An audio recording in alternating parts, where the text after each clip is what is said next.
Zee 24 तास एक पाऊल पुढे।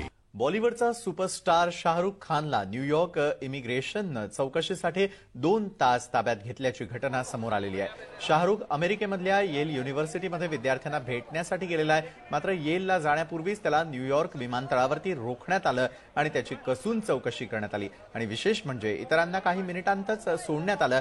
शाहरुखला मात्र 2 तास थांबवण्यात आलं।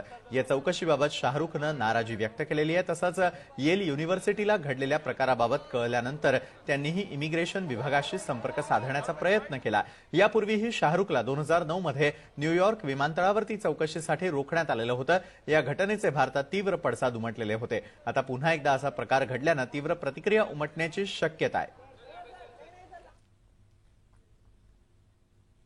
सध्या पुणे फॅशन वीक सुरू आहे। देशभरातले नामवंत डिझायनर्स तसंच मॉडेल्सचा सहभाग या फॅशन शोची रंगत वाढवणारा ठरतोय।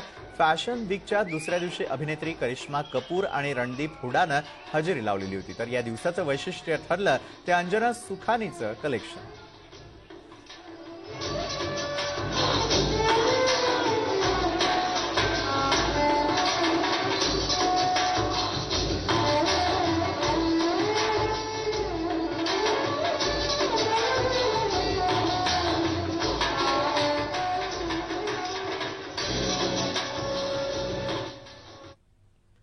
झी 24 तास एक पाऊल पुढे।